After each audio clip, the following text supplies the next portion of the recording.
দুলা যদি চলে যায়, বর যদি চলে যায়, অনুষ্ঠানের আকর্ষণ আর থাকে না। আজকের অনুষ্ঠানের একজন বর ছিলেন, সে বর চলে গেছেন। বর কে ছিলেন? আজকে এখানে বুখারী শরীফের খতম হয়েছে, তো আমি বলছিলাম যে আমি আগে আসব, তো মৌলানা সোহরাব আমারে আগে আসার জন্য উদ্বুদ্ধ করলো না, তো পরেই আসে। আকর্ষণ সব শেষ করে পরে আমারে আনছে। আকর্ষণ কি ছিল?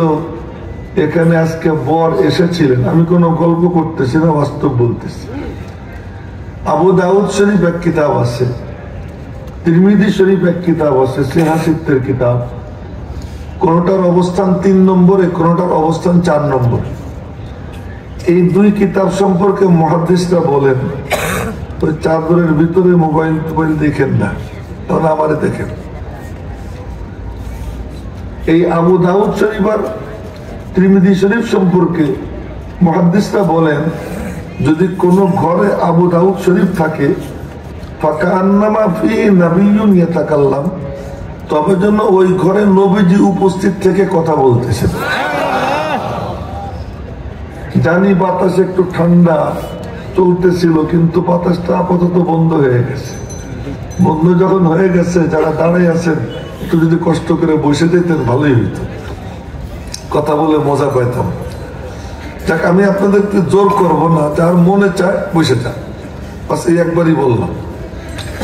তো আবু দাউদ শরীফ যদি কোনো ঘরে থাকে, আবু দাউদ শরীফের যে মুহাদ্দিস, উনি কত বড় দামি যে উনি ওনার যুগে এক বড় বুজুর্গ ছিলেন, নামটা এখন মাথায় আসতেছে না। তো বুজুর্গ ইমাম আবু দাউদের বাড়িতে গেছে। তো ইমাম আবু দাউদ ইয়াং, তরুণ, ওই বুজুর্গ খুব প্রবীণ। উনি গিয়ে দরওয়াজায় সালাম দিচ্ছেন, আসসালামু আলাইকুম রহমতুল্লাহ। এখন তো কলিং বেল টিপে, আর তখন সালাম দিত। এখনো অনেক জায়গায় সালামের সিস্টেম আছে। তো সালাম দিচ্ছেন, উনি এসে তাড়াতাড়ি করে দরওয়াজা খুলছেন। এসে দেখেন যে বাবা বড় বুজুর্গ। হুজুর, কি ব্যাপার, আপনি কেন আসলেন? খবর দিতেন, আমি যাইতাম। আপনি কেন আসছেন? কারণ আমার তো দরকার, তাই আমি আইছি। কি দরকার? ভিতরে আসেন। কেন ভিতরে আসবো না, আগে তুমি তোমার ওই জিহ্বাটা বের করে দাও, যে জিহ্বা দিয়ে তুমি নবীজির হাদিস চর্চা করো। আগে আমি ওই জিহ্বা একটা চুমু খাবো, তারপরে তোমার ঘরে ঢুকবো। ইমাম আবু দাউদ তার জিহ্বা বের করে দিছেন, ওই বুজুর্গ জিহ্বায় চুমু খেয়েছেন, তারপরে ঘরে ঢুকছেন। ওই আবু দাউদ শরীফ যদি কোনো ঘরে থাকে, তো মুহাদ্দিসরা বলেন যেন ঘরে নবীজি উপস্থিত থেকে কথা বলতেছেন। সুবহানাল্লাহটা কিন্তু ভালো মতো হয় না। আচ্ছা, তিরমিজি শরীফ যে কিতাব, এই কিতাব সম্পর্কেও মুহাদ্দিসরা বলেন, এই কিতাবও যদি কোনো ঘরে থাকে, তবে যেন নবীজি সেখানে উপস্থিত থেকে কথা বলতেছেন। সেখানে বুখারী শরীফটা কিতাব কেমন কিতাব, যে এক বড় বুজুর্গ মুহাদ্দিস, ওনার নাম আবু যায়েদ মারওয়াজি।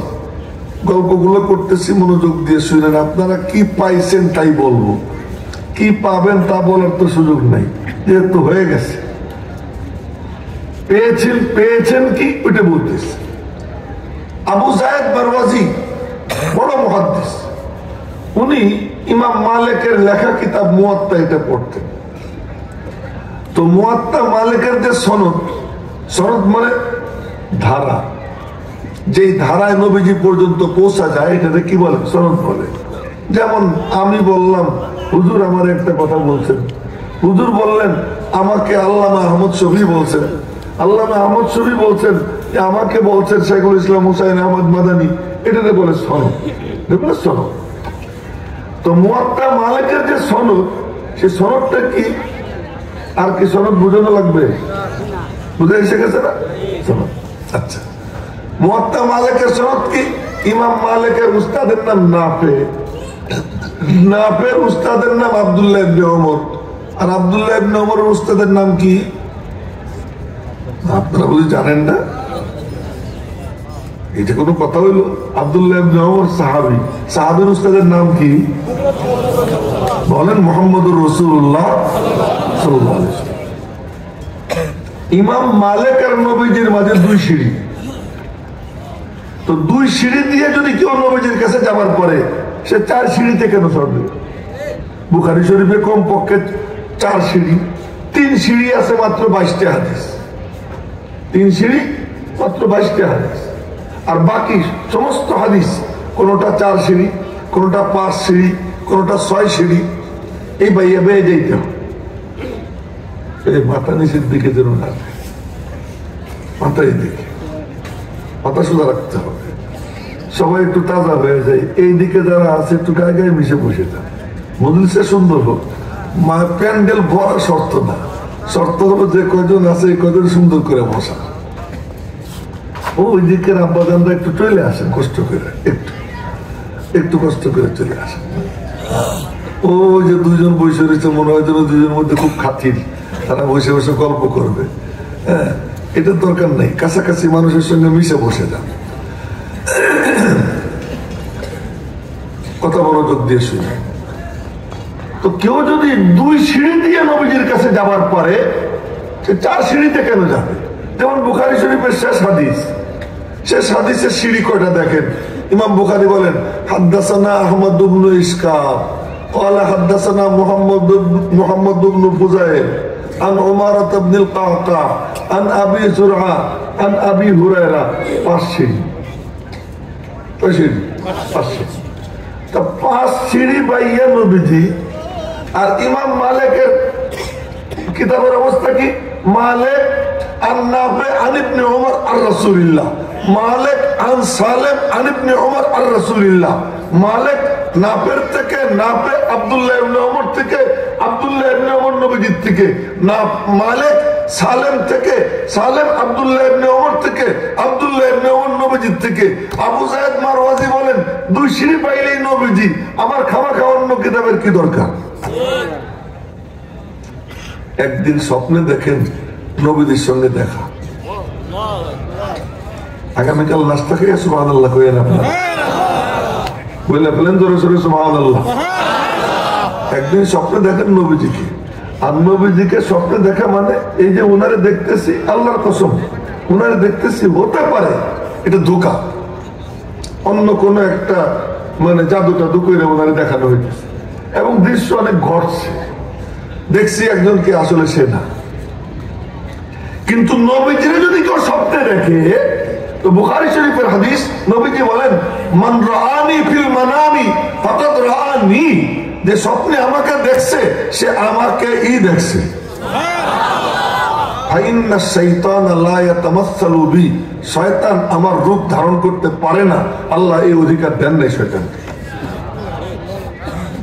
এ দাদু ঘুমাইস না রে, এই যে সামনে বৈশা তাজা আমার দিকে থাকা, তোরা একটু পিছিয়ে ভয়, সবার চেহারা দেখবো, এগুলো খুব দামি দামি। হ্যাঁ, তোদের সম্পর্কে এক হাদিস পরে শোনাবো, অপেক্ষা কর ইনশাআল্লাহ।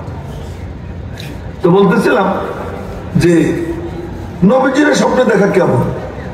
এক বুজুর্গ স্বপ্নে দেখেন নবীজির চুল আশ্রাইতেছে চিরুনি দিয়া, কথা বলবেন না কেউ, চিরুনি দিয়া চুল আশ্রাইতেছেন, তো নবীজির সাথে গল্প সল্প করতেছেন।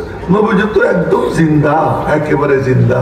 শুধু নবীজি না, সব নবীরা, আল আম্বিয়াউ আহইয়াউন ফি কুবুরিহিম ইউসাল্লুন, নবীরা তাদের কবরে জিন্দা এবং বাকায়দা নামাজ পড়েন।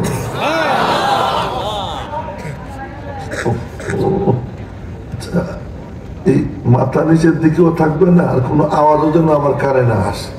প্যান্ডেল খালিতে আমার একটু মনে কষ্ট লাগে না, একদম আল্লাহ সাক্ষী, কিন্তু কষ্ট লাগে যখন বাইরের আওয়াজ কানে আসে। মজলিসের কারো মাথা নিচের দিকে দেখি, ওই যে একজন মাফলার টাফলার পেছে নিচের দিকে চেয়ে রয়েছে, হ্যাঁ নিচের দিকে তাকাই রয়েছে, এগুলো দেখলে আমার কষ্ট হয়। এমনি মানুষ কম হোক বেশি হোক আমার কিছু আসে যায় না। গতকাল এক মাহফিলে বয়ান করলাম, সেখানে 45 মিনিট মেলা মানুষ ছিল। আবার একবার এখানে বয়ান করলাম প্রায় 2 ঘন্টা, মানুষ মাত্র 100 না 100। এতে কোনো সমস্যা হয় না, মানুষ কম বেশিতে কিছু আসে যায় না। আসল দরকার হলো যে এ তুই যে বইছিস চেয়ারে, তোর কোন দরকার আছে চেয়ারে বসে? বুড়ে বুড়ে মানুষ নিচে বসা, তোমাকে শরম লাগে না? যাও নিচে বসো, যাও। যারা যারা মানে অক্ষম, দুর্বল, মাজুর, তারা চেয়ারে বসুক, কিন্তু বাকি যাদের সামর্থ্য আছে তারা নিচে বসুক। আদব খুব দরকার। এখন নবীজির স্বপ্নে দেখলে কেমন হয় তাই ঘটনা শুনাইতেছিলাম। তো নবীজি চুল আসতেছেন, স্বপ্নে নবীজির সাথে কথাবার্তা বলে রওনা দিবেন। তো নবীজি বললেন, বাবা তোমার আর কি দিব, নাও এই চুলগুলো নিয়ে যাও। চিরুনির সঙ্গে ওইটা কিছু চুল আসছে, ওই চুল তারে দিচ্ছেন, ওই চুল নিয়ে রওনা দিচ্ছেন। চুল নিয়ে রওনা দিচ্ছেন, ঘুম ভেঙে গেছে। এখন দেখেন হাতের মধ্যে চুল উপস্থিত। মনে কিছু নিয়েন না, আমি একবার স্বপ্নে দেখি কি সুন্দরী এক রাজরানী, আমি নিজে মানে তারা ধরে রাখছি। ঘুম ভাঙছে, যৌবনকালের কথা বলতেছি। ঘুম ভাঙার পরে দেখি কোল বালিশ ধরে শুয়ে রয়েছে। আমার কথা বললাম, আমি অন্য কারো কথা বললাম না। এমন ঘটনা আপনাদের জিন্দেগিতে অনেকের ঘটছে, অনেকের ঘটছে। আমাদের স্বপ্ন হলো এই। আর নবীজিকে যদি কেউ স্বপ্নে দেখে, ওই স্বপ্ন আর বাস্তবের মধ্যে কোনো বেশ কম নেই। ওই স্বপ্নে দেখছে চুল পাইছে, চুল নিয়ে রওনা দিছে, ঘুম ভাঙছে, দেখে হাতের মধ্যে চুল মোবারক উপস্থিত। এবার নবীজির চুল মোবারক পাইছে। আচ্ছা, স্টেজের প্যান্ডেলের সামনে যেন কেউ হাঁটাহাঁটি না করে, না, যারা বসার বসে যাক, যারা যাবার চলে যাক, কিন্তু হাঁটাহাঁটিটা বন্ধ হইতে হবে। আচ্ছা, যেহেতু আমি দেখতেছি, যদি চোখটা বন্ধ রাখতে পারতাম সমস্যা ছিল না। এখন উনি ওই চুল একটা ভালো কাপড়ে পেঁচাইয়া পকেটে দিয়েছেন, পকেটে রাইখা এরপরে তাহাজ্জুদের নামাজ পড়ছেন। তাহাজ্জুদের নামাজ পড়ে এরপরে উনি ফজরের ওয়াক্ত হইলে 2 রাকাত সুন্নাত আদায় করছেন। সুন্নাত আদায় করে এরপরে জামাতের সাথে নামাজ পড়ার জন্য মসজিদে গেছেন। মেরে মোহতারাম ভাইও, কেউ যদি ফজরের সুন্নাত ঘরে আদায় করে এরপরে জামাতের সাথে মসজিদে গিয়ে নামাজ আদায় করে, তার অনেক ফায়দা। তার মধ্যে অন্যতম এক ফায়দা হলো আল্লাহ পাক তার রিজিকের অভাব দূর করে দেয়। এই আমলটাকে করবো ইনশাআল্লাহ, করবো তো ইনশাআল্লাহ। আল্লাহ কবুল করুক। ফাঁকে ফাঁকে 2-1টা আমল নিয়ে যাওয়ার দরকার। খালি ওয়াজ শুনে যাবো তা কেন, আমল নিয়ে যাই। আল্লাহ যেন আমারও তৌফিক দেয়, আপনাদেরকেও তৌফিক দেয়। আমিও ঠিক মতো কইল না, যদি কবুল হয়ে যায়। আচ্ছা, এখন উনি ওই চুল পকেটে নিয়ে ফজরের নামাজ পড়ছেন। ফজরের নামাজ পড়ে এরপরে ইশরাক পর্যন্ত বসে রয়েছেন। ইশরাকের সময় মানে আসন দিয়ে বসে থাকা নবীজির তরিকা ছিল এটা, আসন দিয়ে বসে থাকতেন সূর্য ওঠা পর্যন্ত। সূর্য উঠলে ইশরাক করতেন, উনিও তাই করছেন। ইশরাক করে বের হয়েছেন, সব জায়গা রোদ। উনি দেখেন উনার গায়ে রোদ লাগে না, উনার গায়ে রোদ লাগে না। রোদ লাগে না কেন? রোদ লাগে না ঘটনা কি? সব দিকে রোদ, আমার গায়ে রোদ লাগে না। উপরের দিকে চাইয়ে দেখে উনিও হাঁটেন, মেঘও হাঁটে, উনার উপরে মেঘও হাঁটে।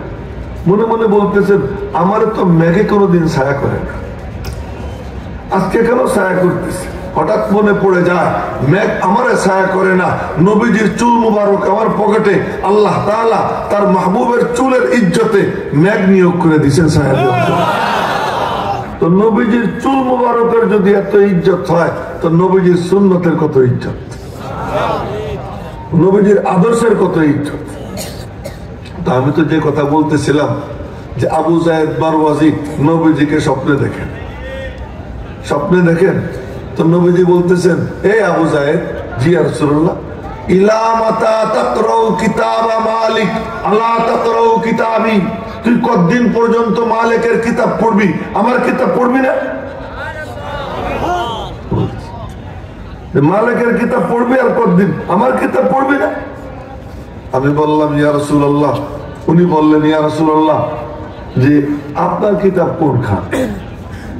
নবীজি বললেন, আমার কিতাব মুহাম্মদ ইবনে ইসমাইল বুখারীর কিতাব, আমার কিতাব।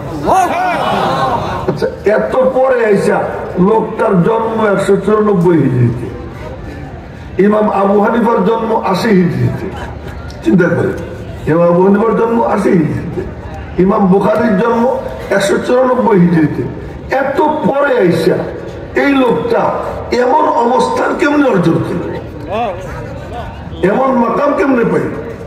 এই লোকটা ছোটবেলার অভ্যাস ছিল, এই পিচ্ছি যখন ছিল কোন কাগজে যদি লেখা দেখতো ক্বালা রাসূলুল্লাহ সাল্লাল্লাহু আলাইহি ওয়াসাল্লাম, দেখছে কি আর উপায় নাই, ওটা মুখস্থ করে ফেলে। এই করতে করতে 16 বছর বয়সের মধ্যে ওনার 6 লক্ষ হাদিস মুখস্থ হয়ে যায়।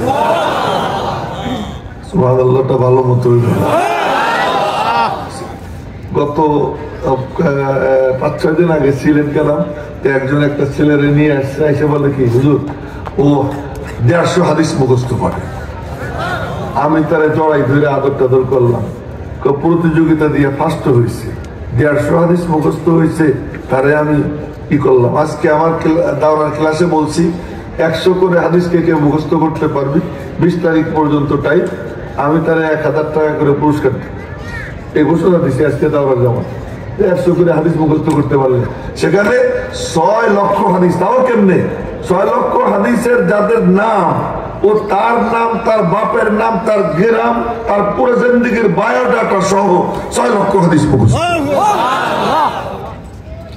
এই মুখস্থ করার পরে স্বপ্নে দেখেন কি নবীজির বদন মুবারকে মাছি ভন ভন করতেছে, ঠোঁট মুবারকে মাছি ওড়ে, আর উনি পাখা দিয়ে বাতাস দিয়ে মাছি তাড়াইতেছেন। সবাই মনোযোগ দিয়ে শুনে।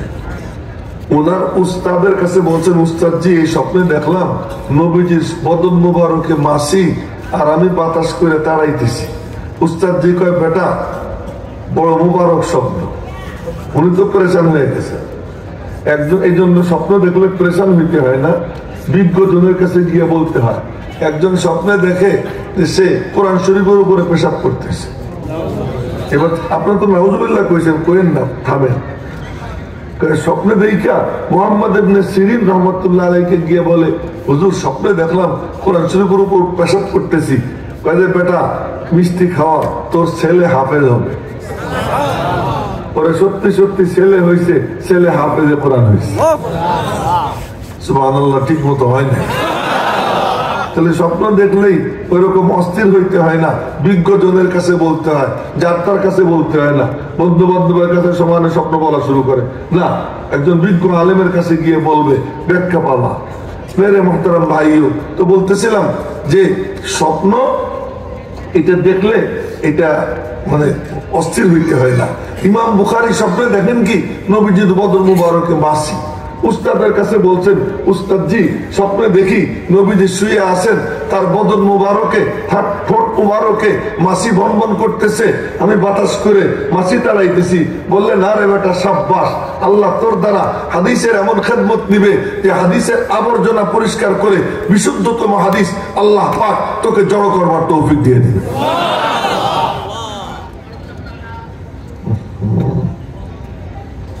এই স্বপ্ন দেখার পরে মনে মনে চিন্তা করেন, তাহলে তো এই কামটা আমার করতেই হয়।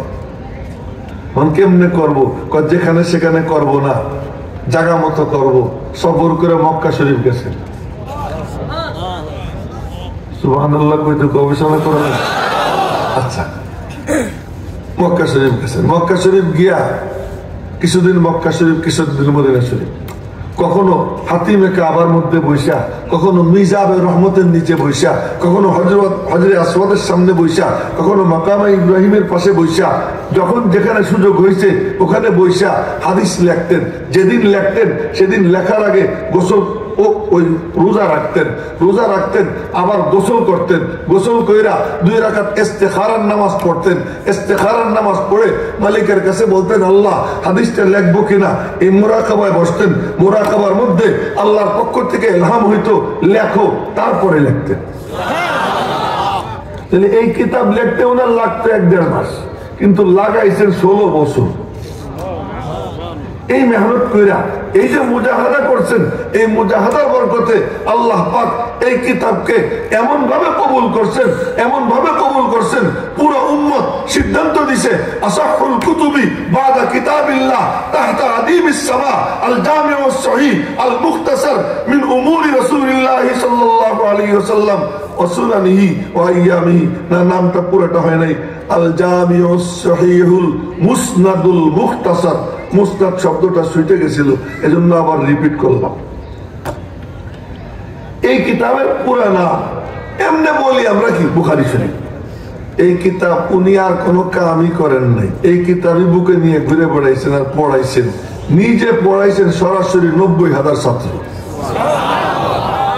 নিজে পড়াইছেন 90,000 ছাত্র। আচ্ছা, আমাদের যুগে এই যে মাহফিলে ডাক দিছে মৌলানা সৌরভ, আমি এসে তো পাইছি 3 ভাগের 1 ভাগ, বাকি 2 ভাগ তো চলেই গেছে।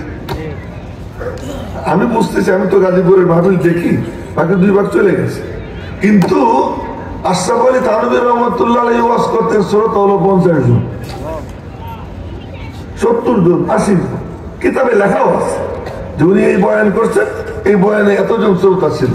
আমার বয়ানে তো মনে হয় এখনো অন্তত 1000 খানিক আছে, 1000 খানিক না হলেও 600-700 তো আছে, 600-700 আছে। মেরে মোহতারাম ভাইও, তো বলার মকসদ, ওই জামানায় লোকের কত অভাব ছিল, সেই অভাবের জামানায় উনি নিজে ডাইরেক্ট এই কিতাব পড়াইছেন 90,000। আর ওই কিতাব বুকে নিয়ে ঘুরতেন আর পড়াইতে বুখারার যে গভর্নর, সে কয় যে তুমি বুখারার থেকে বাইরে যাও। উনি কয় যে বুখারার থেকে বাইরে এলে কি হবে, আমি যেখানে যাব আমার আল্লাহর নূর আমার সঙ্গে থাকবে, নবীজির হাদিস নূর আমার সঙ্গে থাকবে, কিতাব আমার বুকে, বলে নবীজি আমার বুকে, আমার কোনো টেনশন নেই। চলে গেলাম, বের হয়ে চলে গেছেন। সাগরেদরাও সঙ্গে ছিল, ইমাম মুসলিমও সঙ্গে ছিল। এই যে বুখারী শরীফের পরে মুসলিম শরীফ, ইমাম মুসলিমও সঙ্গে ছিল। একটা জায়গায় গেছেন, যে জায়গার নাম খারে তং, এই খারতাং নামক জায়গায় গিয়ে বলে, আল্লাহ জমিনটা তং হয়ে গেছে, সংকীর্ণ হয়ে গেছে, তুমি আমারে ডাক দাও। আল্লাহ ওখানে ডাক দিছে। ওই দিন এক মুহাদ্দিস স্বপ্নে দেখে নবীজি ফুলের মালা নিয়া আবু বকর, ওমর, উসমান, আলীকে নিয়া দাঁড়াই রয়েছেন। ওই মুহাদ্দিস জিজ্ঞেস করে, ইয়া রাসূলুল্লাহ, কার অপেক্ষায় আছেন? তোমরা জানো না মুহাম্মদ ইবনে ইসমাইল বুখারীর ইন্তেকাল হয়ে গেছে, আমি তার ইস্তেকবালের জন্য দাঁড়াই রয়েছি। এই হলো ইমাম বুখারী, তার কিতাব হলো বুখারী শরীফ, তার কিতাব হলো বুখারী শরীফ। সেই বুখারী শরীফের খতম আজকে এখানে হয়েছে। আপনারা কি পাইছেন তাই বলতেছি। আর একদিকে দেখলে কেমন হবে, দেখতে হবে আমার দিকে, চোখ যেন না করে। আপনারা কি পাইছেন? আপনাদেরকে জিজ্ঞেস করি, ঈশান নামাজের ফরজ কয় রাকাত? কথা কয় না? ওই যে উনি মাথা নিচের দিকে দিয়ে রয়েছে, কয় না। ঈশান নামাজের ফরজ কয় রাকাত? আচ্ছা, একটা লোক, কিছু লোক তো জামাত শুরু থেকে পাইছে, কেউ এসে পাইছে 2 রাকাত, কেউ পাইছে 3 রাকাত, কেউ পাইছে 1 রাকাত। আর একজন আইছে বা 10 জন আসছে, তারা হলো সালাম ফিরানোর আগে আল্লাহু আকবার, আল্লাহু আকবার কইয়া ইমামের সাথে শরীক হয়েছে, ইমাম তখনও সালাম ফিরায় নাই। আপনাদেরকে জিজ্ঞেস করি, ওই লোকটা জামাত পাইছে কি পায়নি? পাইছে না? এই মাদ্রাসায় বুখারী শরীফের এই জামাত শুরু হয়েছে শাওয়াল মাস থেকে, রমজানের পর থেকে। প্রথম হাদিস, ইন্নামাল আমালু বিন্নিয়াত ওয়া ইন্নামা লিইমরিইম মা নাওয়া ফামান কানাত হিজরাতুহু ইলা দুনিয়া ইউসিবুহা আও ইলা ইমরাতিন ইয়ানকিহুহা ফাহিজরাতুহু ইলা মা হাজারা ইলাইহি। আমি হাদিস শুনাইছি আপনাদেরকে, এমনি এমনি না। এই হাদিস যখন বলছি তখন এই মজলিসের মাঝে আর রওজা পাকের মাঝে কোনো বেড়া থাকে নাই, কোনো দেয়াল থাকে নাই, কোনো পর্দা থাকে নাই। রওজা পাক থেকে ডাইরেক্ট এই মজলিসের মধ্যে নূরের তাজাল্লি পড়তে আরম্ভ হয়ে গেছে। আর একটু জোরে কোন সুবহানাল্লাহ। এইটাই পুঁজি, আর কোনো পুঁজি নাই। পুঁজি এইটাই, আল্লাহ বলেন না, আল্লাহ, এটাই কি পুঁজি। আচ্ছা, আপনারা কেউ দায়িত্ব পালন করেন, তো সামনে হাঁটাহাঁটিটা বন্ধ করেন। মৌলানা সৌরভ, তোমার বললি সামনে হাঁটাহাঁটিটা বন্ধ করো। যারা এখানে দাঁড়াই আড্ডা দিবে তারা অন্যখানে আড্ডা দেবে। এটা দেখতে আমার খুব কষ্ট হইতেছে। তো বলতেছে, আপনাদের উপর আমি রাগ করিনি, আপনারা আমার দিকে তাকান। তো প্রথম হাদিস, এই যে যাত্রা শুরু, বাবু কাইফা কানা বাদুল ওয়াহী ইলা রাসূলিল্লাহ সাল্লাল্লাহু আলাইহি ওয়াসাল্লাম ওয়া কওলুল্লাহি আযজা ওয়া জাল। আমি বুখারী শরীফ পড়তেছি। باب كيف كان بدء الوحي إلى رسول الله صلى الله عليه وسلم وقول الله عز وجل إنا أوحينا إليك كما أوحينا إلى نوح والنبيين من بعده وبه قال حدثنا الحميدي قال حدثنا سفيان এই হলো শুরু বুখারী শরীফের আর শেষ হয়েছে باب قول الله تعالى ونضع الموازين القسط ليوم القيامة وأن أعمال بني آدم وقالهم يوزن وقال مجاهد العدل والقسطاس بالرومية ويقال العدل مصدر المقسط وهو العادل القسط مصدر المقسط وهو العادل وأما القاسط فهو الجائر وبه قال حدثنا أحمد بن إشكاب قال حدثنا محمد بن فضيل عن عمارة بن القعقاع عن أبي زرعة عن أبي هريرة رضي الله تعالى عنه قال قال النبي صلى الله عليه وسلم ولنا صلى الله عليه وسلم كلمتان حبيبتان إلى الرحمن خفيفتان على اللسان ثقيلتان في الميزان سبحان الله وبحمده سبحان الله العظيم পড়ে ফেলেন سبحان الله وبحمده سبحان الله العظيم এই শুরু থেকে শেষ পর্যন্ত মাঝখানে টুক আটকাই দিছি অনেকে আছেন না রমজান মাসের শুরুতে এক রোজা রাখে আর শেষে এক রোজা রাখে মাঝখানের গুলো আটকাই দেয় আমিও বুখারী শরীফের প্রথম হাদিস পড়লাম শেষ হাদিস পড়লাম মাঝখানের গুলো দিলাম আটকাইয়া হ্যাঁ কি করছি আটকাই দিছি তো কন্যা আল্লাহু আকবার একবার যদি কেউ আল্লাহ বলে মুহাব্বতের সাথে বুজুর্গরা বলেন তার আমল নামায় 4000 নেকি লেখা হয়ে যায় তো কোনো লস আছে নাকি একবার যদি কেউ বলে সুবহানাল্লাহ তো মালিক সাথে সাথে বলেন আচ্ছা তুই জানলি কেমনে আমি পাক তুই কেমনে জানলি আমি পাক তুই আমারে পাক বললি যা সাব্বাহতানি সাব্বাহতুকা তুই আমারে পাক বললি আমি আল্লাহ তোরে পাক বানাইয়ে দিলাম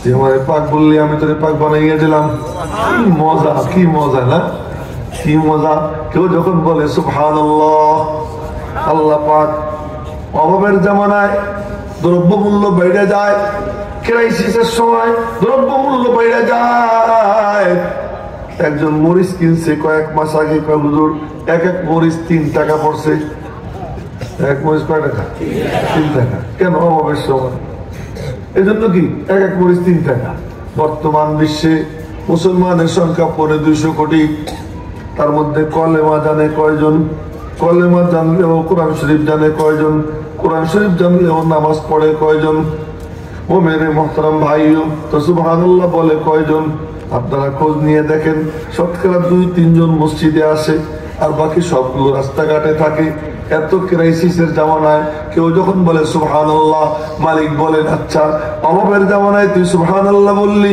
তো সুবহানাল্লাহর কত দাম ইখলাসের সাথে যদি কেউ বলে ফেলে ইখলাস নিয়ে যদি কেউ বলে আসমান ও জমিনের মাঝখানের ফাঁকা জায়গার অর্ধেকটা আল্লাহ নেকি দিয়ে ভরে দেয়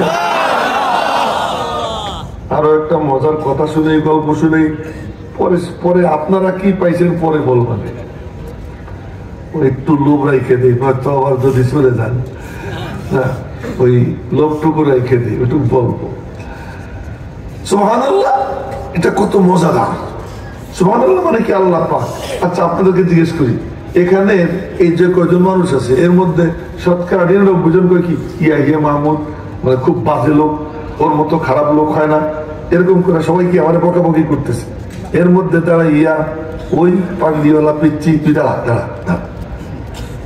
দাঁড়া এ আমারে কইল কি হ্যাঁ আমি জানি উনি ভালো দলিল কি আমি দেখছি এই দেখছি ও বড় বয় তখন আমার কেমন খুশি লাগবে আমার খুশি লাগবে ওরে আমি কি দিব জানেন আমার সামর্থ্যে যা কুলায় তাই দিব ইউসুফ আলাইহিস সালাম যখন খাদ্যমন্ত্রী ও খাদ্যমন্ত্রী থাকাকালীন সময়ে লোকজন আসতো যে আমরা অভাবে আছি আমাদেরকে কিছু দেন তখন মাথা পিছু 3.5 কেজি করে দিত এক একজন আসে জিজ্ঞেস করে তোমার পরিবারের সদস্য কতজন বলে এতজন মাথা পিছু অত কেজি করে দেয় টকবগে এক তরুণ আসছে আইসা বলে আমি খুব অভাবে আছি আমারে কিছু দেন সদস্য কতজন? এতজন। তো অত কেজি করে দিছে। আমার এতে হবে না, আরো লাগবে। কেন? দেন না। তো কর্মচারীরা একটু বাড়াই দিছে, এতে হবে না, আরো দেন। না, আমরা আর পারবো না, এবার নিতে হইলে মন্ত্রীর কাছে যাও। ইউসুফ আলাইহিস সালাম খাদ্যমন্ত্রী, এই বাদাম খাইস না, পরে খাস। খাদ্যমন্ত্রীর কাছে যাও। আচ্ছা, খাদ্যমন্ত্রীর কাছে যাও। তো খাদ্যমন্ত্রীর কাছে গেছে, গিয়ে বলে আসসালামু আলাইকা ইয়া নবী আল্লাহ।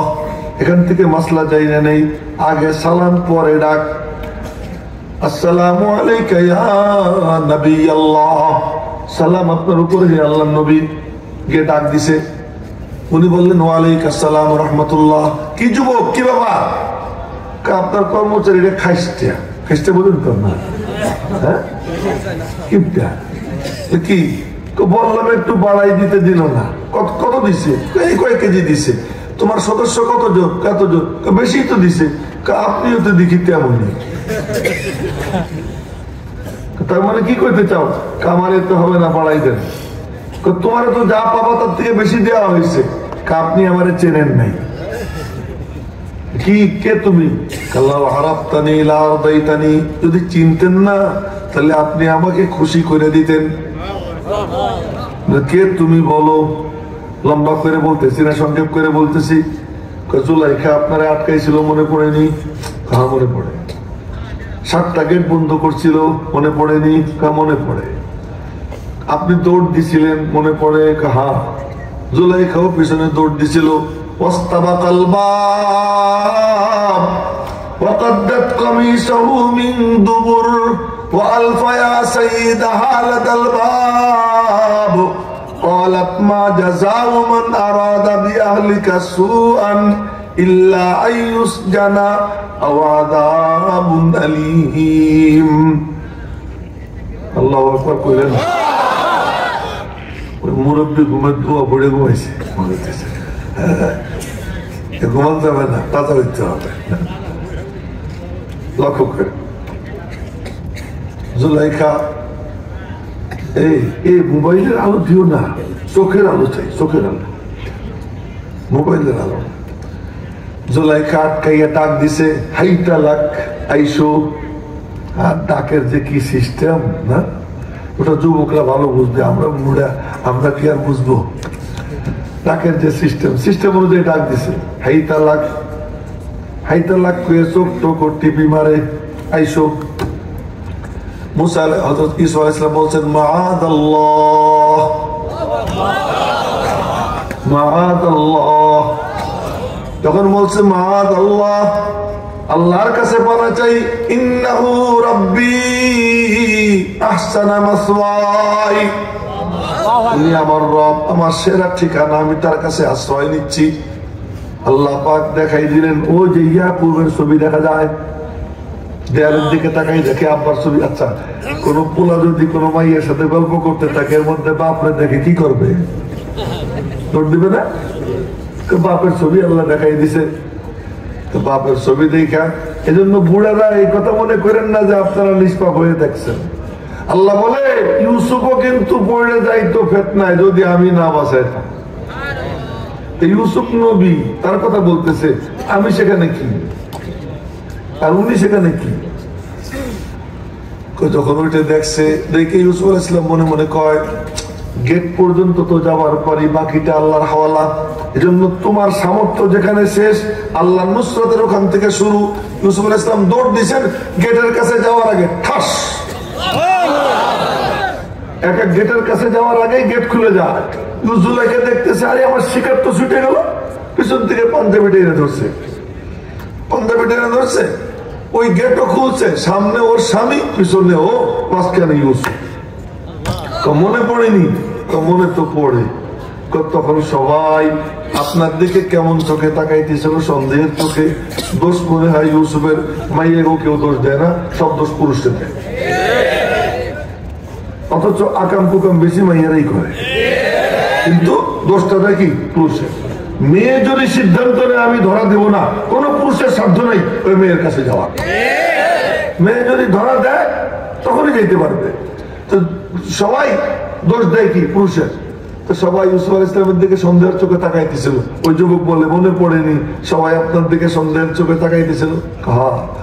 তখন দোলনায় দুলতে থাকা একটা বাচ্চা আপনার পক্ষে সাক্ষী দিছিল, আপনার সাফাই গাইছিল, আপনারে পবিত্র বলছিল, মনে পড়েনি? হ্যাঁ। আমি সেই পিচ্ছি আজকে যুবক হয়ে গেছি, আমি সেই পিচ্ছি আজকে যুবক হয়ে গেছি।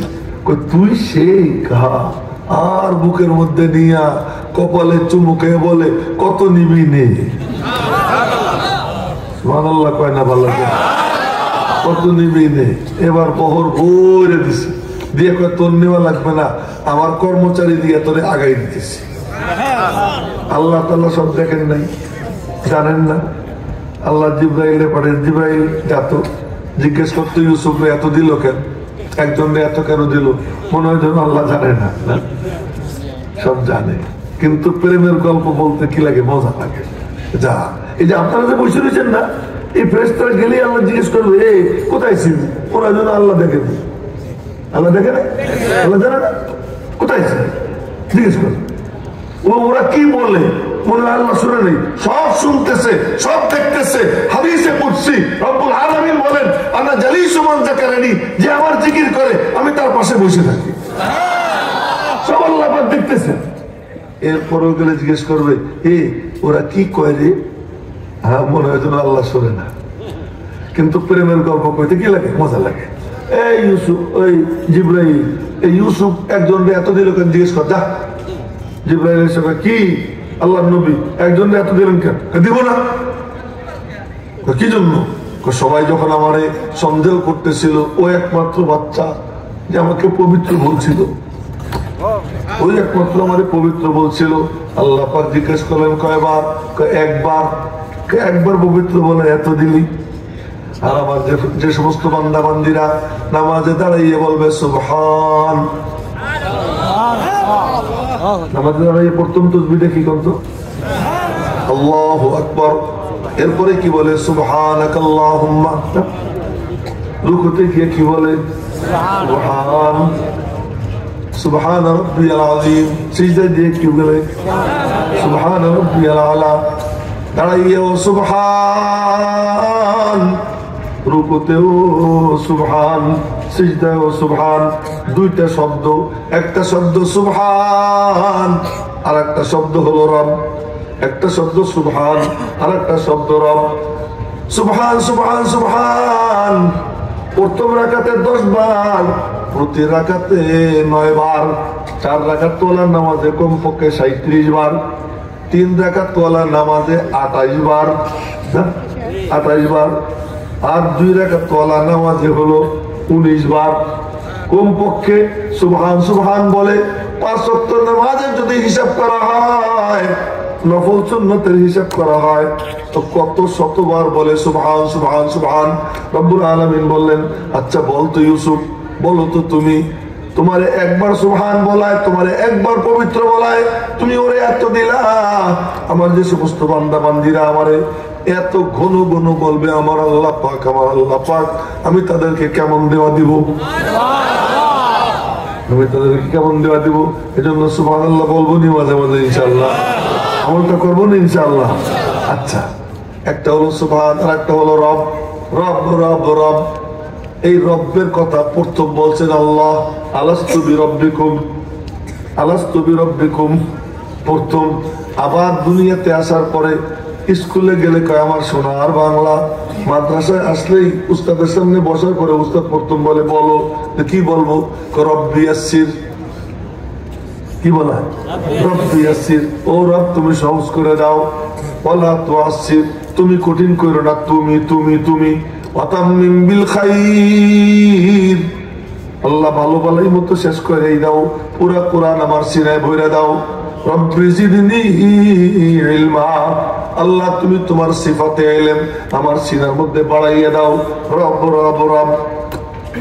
নামাজে ও রব, নামাজের শেষে রব্বানা তাকাব্বাল মিন্না, রব্বানা যালামনা, রব্বানা রব্বানা। কারণটা কি জানো? মাদ্রাসায় এই জিনিস দেওয়া হয়, যে কবরে শোয়ার পরে জিজ্ঞেস করবে মার রব্বুকা, এই প্রথম প্রশ্নের জবাব যে দিবে বাকি প্রশ্নের জবাব এমনি দিবার পারবে। এজন্য মাদ্রাসা হলো জান্নাতে নেওয়ার ফ্যাক্টরি।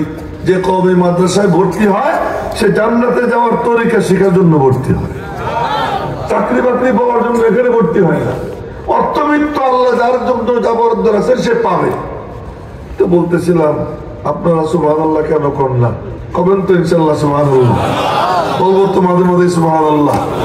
5 ওয়াক্ত নামাজের পরে 3 তাসবিহ সুবহানাল্লাহ, নিচের দিকে নামবো সুবহানাল্লাহ, আশ্চর্যজনক সংবাদ শুনবো বলবো সুবহানাল্লাহ, সুবহানাল্লাহ আমল করবো। করলে কি লাভ? ব্যথা পাইলে বাচ্চা কাচ্চারা কি কয় জানেন? দেখবেন ব্যথা পাইলে কয় কি মা গো, খিদে লাগলে কয় কি মা গো, মা কয়, ঘুম আসলে কয় মা। কিন্তু এমনি সময় বাপের সাথে ফুর্তি করে। ওই ব্যথা যখন পায় তখন মা বলে। ঠিক ওরকম ভাবে আল্লাহর বান্দা বান্দি যে আল্লাহ আল্লাহ বলতে অভ্যস্ত, যখন ব্যথা পাবে তখন বলে উঠবে আল্লাহ। আর একবার যদি বলতে পারে আল্লাহ, আজরাইল যখন আসবে খুব ব্যথা পাবে, ওই ব্যথার সময় অনিচ্ছা সত্ত্বে তার মুখ দিয়ে বের হয়ে যাবে আল্লাহ। আর একবার যদি আল্লাহ বের হয় তো আল্লাহরে দেখতে দেখতে জান্নাত দেখতে দেখতে মরবে। আমি বলতেছিলাম আপনাদেরকে একটা সুসংবাদ দেবো। কি সুসংবাদ? যে আজকে মাওলানা সৌরভরা এই আয়োজন করে আপনাদেরকে জামাতে শরীক করছে। কোন জামাতে? বুখারী শরীফের 10 শুরু হয়েছে বছরের শুরুতে, ইন্নামাল আমালু বিন্নিয়াত দিয়া। আজকে শেষ হইলো কি দিয়া? কালিমাতানে হাবিবাতানে ইলার রহমান খফিফাতানে আলাল লিসান সাকিলাতানে ফিল মিজান। এই হাদিস শেষ মানে সালাম ফিরিল। সালাম ফিরানোর আগে আপনারা শরীক হয়ে গেছেন বুখারী শরীফের ক্লাসের ছাত্র হবার। আল্লাহ পাক আপনাদেরকে তৌফিক দিয়ে দিয়েছেন। সকলের শুকর আদায় করি আলহামদুলিল্লাহ। এই নিয়ামত পাইয়া খুশি না বেজার? এই জন্য আল্লাহ পাক নবীজিরে হুকুম করছেন আম্মা বিনিয়ামাতি রাব্বিকা ফাহাদ্দিস। রাত তো গভীর হয়ে গেছে, নইলে কইতাম হাদিস কারে কয়। বুঝলেন? আল্লাহ পাক বলছেন আম্মা বিনিয়ামাতি রাব্বিকা ফাহাদ্দিস, আমি তোমার নিয়ামতে কোরআন দিলাম, এটা একটু গাও, এটা একটু বলতে থাকো। এই জন্য নবীজি কোরআন শরীফ পাইছেন গিলে গিলে খাইছেন। শুনেন, একদম সাদামাটা ভাষায় বলতেছি, কোরআন শরীফ পাইছেন গিলে গিলে খাইছেন, হজম করছেন। হজম করার পরে এমন হয়েছে যে নবীজির ভিতরে নূর এমন ভরা ভরছে, কারো ভিতরে যদি কিছু বইরে যায় ওইটা বাইরেও প্রকাশ পায়। নবুয়তে ভরে গেছে, এই জন্য নবুয়তের সিল মোহরে নবুয়ত কাদের মধ্যে দেখা দিছে? নূরে কোরআন সিনের মধ্যে ভরে গেছে। তো নূর, নবীজি কথা বলতেন সামনের 2 দাঁতের ফাঁক দিয়া নূরের ঝলকানি দেখা যেত। নূর ভরে গেছে, এই কারণে নবীজির নাকের উপরে লম্বা নূরের রেখা, নূর ভরে গেছে। চেহারার দিকে তাকাইলে লক্ষ্য করে দেখা যাইত যে যখন খুশি হইতেন নবীজির প্রতি লোমকূপের গোড়া দিয়া মনে হয় যেন নূর দৌড়াদৌড়ি করতেছে। কোরআনে কারীমের নূরে নবীজি ভরা ছিলেন। কোরআন শরীফ তো গরম, কিন্তু ফ্রিজে ঢুকলে এই ইলেকট্রিসিটি কি হয়ে যায়? ঠান্ডা হয়ে যায়। এই ইলেকট্রিসিটি কেউ ধরুক মরে যাবে, কিন্তু এটা যদি ফ্রিজের মধ্যে দেয় ঠান্ডা বানায়, এটা যদি এসির মধ্যে দেয় ঠান্ডা বানায়। ঠিক তেমনি ভাবে কোরআন শরীফ খুব গরম, এ ধরার সামর্থ্য কারো ছিল না। নবীজি সিনায় ঢুকাই দিয়া আল্লাহ তাআলা এটা ঠান্ডা বানাই দিয়েছেন, নরম বানাই দিয়েছেন, সহজ বানাই দিয়েছেন। এরপরে বলতেছেন ওয়ালাকাদ ইয়াসসারনাল কুরআনা লিযিকর, আমি আমার কোরআনকে পড়ার জন্য সহজ করে দিলাম। কে যে পড়তে চায়, বাচ্চা পড়তে চায় বাচ্চা পারবে, যুবক পড়তে চায় যুবক পারবে, একজন বুড়া পড়তে চায় বুড়াও পারবে। নবীজির কোন ছাত্রের বয়স 5 বছর ছিল, 7 বছর ছিল, আবার কোন ছাত্রের বয়স 250 বছর ছিল, এসবই ছিল, কিন্তু কেউ মাহরুম হয় নাই। 1 কপি কোরআন শরীফ ছিল না নবীজির জামানায়, আবু বকর সিদ্দিকের জামানায়, হযরত ওমরের জামানায় 1 গিল কোরআন শরীফ ছিল না, কিন্তু একজন সাহাবী ওমর ছিলেন না, তিনি হাফেজে কোরআন ছিলেন না। কি ব্যাপার? নিবার চাইছে, আল্লাহ দিয়ে দিছে। তো আজকে এই মজলিসে আপনারা আসছেন, আপনাদের কাছে আমার অনুরোধ, বড় নিয়ামত পাইছেন, বুখারী শরীফের ছাত্র হয়ে গেছেন, জামাতে শরীক হয়ে গেছেন, এজন্য খুশি না বেজা? খুশি হয়ে থাকি জোরে সরে বলি আলহামদুলিল্লাহ। আরে মনে খুব কষ্ট লাগতেছে আমার, যদি মানে এই হাদিস শেষ করার আগে, খতমের আগে যদি ওয়াজটা করতে পারতাম তাহলে হলো মজা হইতো। এখন খতম হয়ে গেছে, এখন তো আর সেই মজা নাই। তাই বললাম যে প্রাপ্তিটা কি? সে প্রাপ্তিটা হলো যে আমি আপনি এক হাদিসের ছাত্র হয়েছি। ছাত্র যে হয়েছে, আমার কথা বলি, আমি মৌলানা আব্দুল হক সাহেব হুজুরের কথা বলতেছি, আমি আপনাদের সামনে হাদিস পড়তেছি, আবার শুধু এটাই মনোযোগ দিয়ে শুনবেন। وبه قال حدثنا أحمد بن إسحاق قال حدثنا محمد بن فضيل عن عمارة بن القعقاع عن أبي زرعة عن أبي هريرة رضي الله تعالى عنه قال قال النبي صلى الله عليه وسلم كلمتان حبيبتان إلى الرحمن خفيفتان على اللسان ثقيلتان في الميزان سبحان الله وبحمده سبحان الله العظيم